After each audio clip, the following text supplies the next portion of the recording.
Hey everybody, this is Rada with Heard You Like SC, and today we've got a great game for you between Scoits spawning as the red Terran, and we have Advokat spawning as the blue Zerg in the lower portion of the map, and they are going to be playing today on Lost Temple, my all-time favorite Starcraft 2 map out there right now. So we'll have to see how both of these players stack up against one another. This is supposed to be a very interesting game between Zerg and Terran, so we'll have to see what happens. I haven't watched it yet, and that's just a rumor, but this should be a relatively great game between these two players here.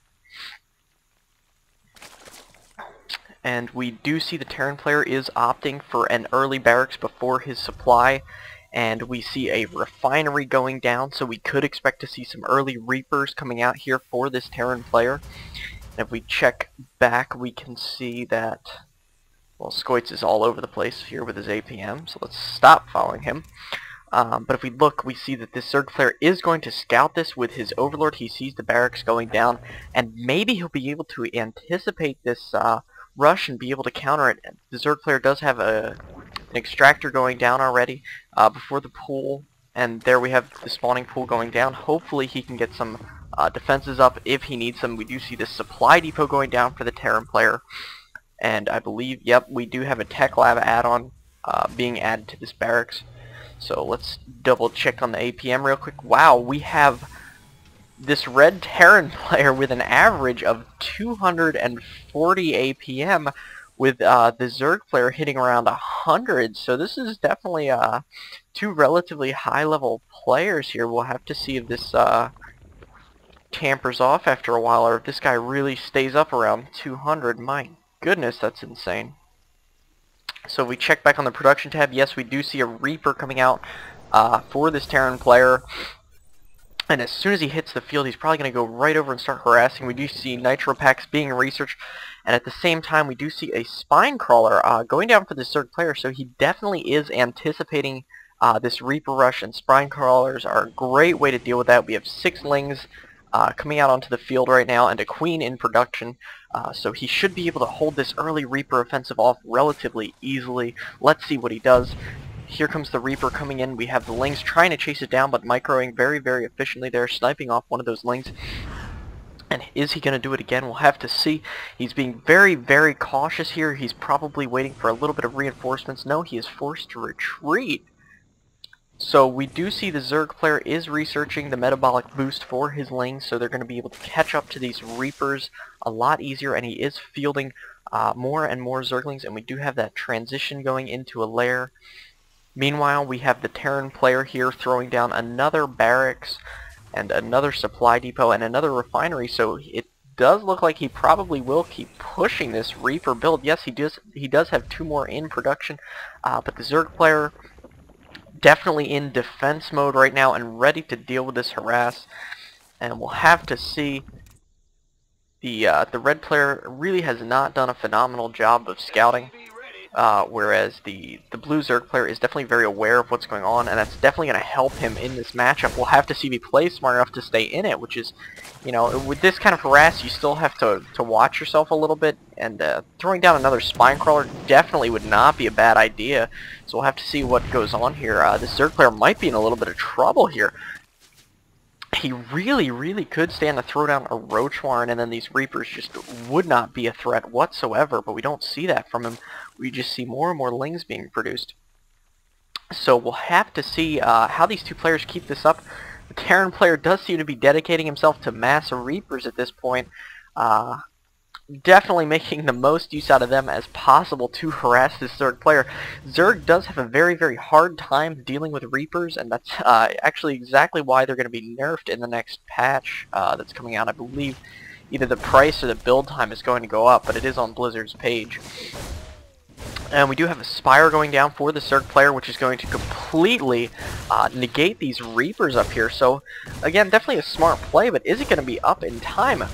We don't know. Actually, this spine crawler is definitely a little bit out of position here, and the Terran player is going to work on this spawning pool, which is slowly losing life. He needs to get a transfusion off. He can't lose that pool, but he does. So the Zerg player definitely in a lot of trouble here. Not a whole lot left to defend against these Reapers with. And this Zerg player is in big trouble. We'll have to see if he makes anything happen. And we do have these Lings coming out here. The Reapers did look like they were trying to snipe out this Spire. So the Zerg player definitely doing a great job of keeping himself in this game. And this is action-packed. This is fantastic. I gotta say, I really love games like these where players do keep up the pressure a whole lot. But this Terran player is just playing like a madman right now. He does have a factory going down. He has an armory going down as well. And we do see Mutalisks being fielded by this Zerg player right now. So both of these players definitely keeping on their toes. And we do see the Terran player is definitely trying to push out a bunch of Marines right now because he knows the trouble that he might be in. We'll have to see if these 3 Marines are going to be enough to hold off these Mutalisks, which are still being produced, but they are almost finished. And these Reapers do come back in and try to take out this lair before these finish, but no, they are able to finish, and they are going to start going to work on these Reapers. And this could be the game for the Terran player right now if he doesn't produce enough. And we do have missile turrets going down for the Terran player, and we have Marines being fielded. The Zerg player definitely should have got these Mutalisks out a little bit faster, and definitely should have got them over here. This Terran player may be able to bunker himself in before they get there, which would definitely not be good. If we look at the income right now, the Terran player is dominating the Zerg player, almost doubling his income, doubling his harvester count. And we do see those Reapers coming back in to harass the Zerg player. They are going to work on this spawning pool. The Zerg player is forced to cancel that, it looks like, although he may have actually lost that. I'm not entirely sure what happened there, but we do have 0 income for the Zerg player right now, and this is definitely not looking good for the Zerg player. These Reapers were wonderfully played. The Terran player is nice and bunkered in and comfortable right now. And we do have Thors being fielded, Collector's Edition Thors I might add, being fielded by this Terran player, and that's going to be able to deal with these Mutalisks really easily. But we do have this Zerg player still kind of hanging in there, still really trying to fight off this Terran player. And he is getting his spawning pool again. If we check the APM, let's see. Yeah, the Terran player definitely starting to slow down a little bit. It's really easy to spam click in your opener, but it's harder to make, you know, efficient, have efficient APM at that level this late in the game. So that definitely slowed down, but we do have more and more being produced for this Terran player, and we do have an attack incoming, a Thor and a couple Marines. And we'll have to see how the Zerg player decides to handle this. This might be the GG here. This was just very well played from the Terran player. He did a fantastic job of just picking those units that are good against Zerg. We have a Thor here to deal with these Mutalisks. We had Reapers for the early harass, and we have Marines now to do most of the grunt work here and take out as much as possible, including those Mutalisks. Even if they do spread themselves out, they're not going to be able to take out all these Marines.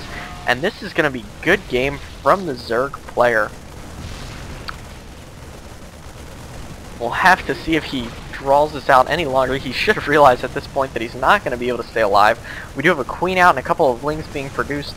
Meanwhile, we have Infernal Pre-Igniter being researched for the Terran player, another Thor being fielded, and just an insane amount. And the Zerg player is going to work on this with his drones, and it's sad that that's actually working very well. He is going to be able to do some damage to the Terran player here. And we see that Queen going down, and now we see these drones going to work on this Thor. Are they going to kill it? We'll have to see. No, it does not appear they're going to be able to. And that is it for the Zerg player. Again, no GG. That really bothers me when people do that. But yeah, the Terran player, like I was saying, definitely played great against the Zerg player. It's really key when you're playing any game of StarCraft to be aware of your opponent's race, to be aware of weaknesses that race might have, and to just exploit those as much as humanly possible. And just keep the harass up and keep the attacks coming in. And that's really what is going to just win you game after game after game. Just keep pressure on, play smart, have a decent composition. Keep building things too at your base. I mean, that's one thing this Terran player was just absolutely fantastic about, is he was able to attack and harass the Zerg player and prevent the Zerg player from getting a lot of production facilities, while he was able to sit here, build a factory, throw down an armory, throw down another factory, produce marines, produce missile turrets, produce an engineering bay. And this was just amazing, amazing play from this Terran player here. So keep an eye out for Scoits, because this guy is awesome. So once again, I hope you enjoyed this cast. If you guys have any suggestions for improvements, I'm always happy to hear those. If you have games that you would like for me to cast, I have an email address specifically for that, so shoot me an email there. And as always, I'm going to tell you to head on over to our forums and register. We have an exciting tournament coming up in a few weeks, so definitely check that out. I'll see you guys later.